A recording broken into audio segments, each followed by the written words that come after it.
কৃষ্ণনগরে একদিন এক পাখিওয়ালা আসে। সে নানা রকমের পাখি খাঁচা বন্দি করে নিয়ে আসে। রাজামশাইয়ের কানে কথাটা যেতেই তিনি পাখিওয়ালাকে ডেকে পাঠান। পাখিওয়ালা বলল, হুজুর, আপনি এই তোতা পাখিটা নেন, খুব সুন্দর পাখি, যেমন কথা শেখাবেন তেমনি শিখবে, আর হরে রাম হরে কৃষ্ণ তো এখনই বলতে পারে। তারপর রাজামশাই পাখিটাকে নিয়ে নিলেন।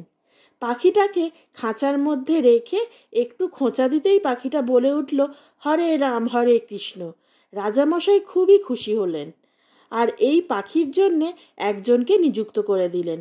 পাখির যাতে কোনো রকম অসুবিধা না হয় সেই জন্যে তিনি ঘোষণা করলেন, এই পাখি যদি অযত্নে মারা যায় তাহলে যে দেখাশোনা করবে তারও মৃত্যু অবধারিত, এবং এর মৃত্যু সংবাদ যে আমার কাছে নিয়ে আসবে তাকেও আমি মৃত্যুদণ্ড দেব।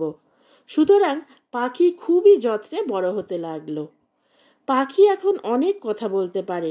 যেমন কারুর পায়ের শব্দ শুনলেই পাখি জিজ্ঞেস করে, কে কে, অর্থাৎ কে এসেছে। কেউ পাখির খাঁচার কাছে গিয়ে যদি জিজ্ঞেস করে কেমন আছো, পাখি উত্তর দেয়, ভালো ভালো, অর্থাৎ ভালো আছি।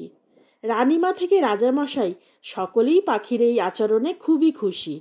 এইভাবে দিন যায়, মাস যায়, বছর যায়, বছরের পর বছর চলে যায়। পাখি তার বয়সজনিত কারণে একদিন মারা যায়। হঠাৎ একদিন গোপাল রাজদুয়ারে ঢুকতে যাবে, এমন সময় যে পাখি দেখাশোনা করত সে হাপুস নয়নে বসে বসে কাঁদছে। গোপাল তাকে দেখেই জড়িয়ে ধরে বলল, কি হয়েছে ভাই তোমার, তুমি কাঁদছো কেন? তখন সে বলে, আমার মৃত্যুর ঘণ্টা বেজে গেছে ভাই। গোপাল বলে, কেন গো? বলল, পাখিটা মারা গেছে। সে কাঁদতে কাঁদতে বলল, আপনি আমাকে বাঁচান। গোপাল তখন দেখল যে হ্যাঁ, সত্যি পাখিটা মারা গিয়েছে। খাঁচার ভিতরে সে চোখ দুটো বন্ধ করে মরে পড়ে আছে। গোপাল সব দেখে শুনে রাজামশাইয়ের কাছে উদ্ভ্রান্তের মতো গিয়ে বলল, হুজুর, আপনার পাখি বৈরাগ্য নিয়েছে, কোনো হাঁক নেই ডাক নেই, চোখ বন্ধ করে কেবল মনে মনে হরে রাম হরে কৃষ্ণ বলে চলেছে। ওর ওই ডাক কেবল ঈশ্বরই শুনতে পাবেন, আমরা কেউ শুনতে পাবো না। এ কথা শুনে রাজামশাই তাড়াতাড়ি ছুটলেন পাখিটার কাছে। দেখলেন খাঁচার ভিতরে পাখিটি মরে পড়ে রয়েছে। রাজামশাই মনে মনে জানতেন যে জন্ম যখন নিয়েছে তখন একদিন না একদিন মৃত্যু হবেই।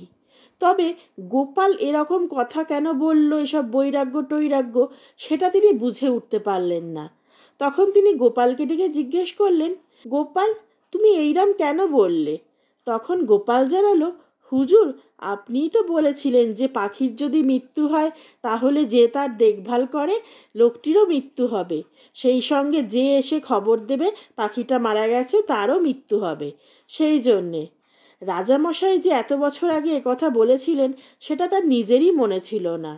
তাই গোপালের স্মৃতিশক্তি দেখে তিনি তার তারিফ না করে পারলেন না, এবং সঙ্গে তার বুদ্ধিরও প্রশংসা করলেন। এ যাত্রায় পাখির দেখভাল করা লোকটি প্রাণদণ্ডের হাত থেকে গোপালের কারণে রক্ষা পেল। এই ধরনের সুন্দর সুন্দর গল্প শোনার জন্য এখনই আমার চ্যানেলটি সাবস্ক্রাইব করে নিন, আর গল্পটি কেমন লাগলো তা অবশ্যই কমেন্ট করে জানাবেন।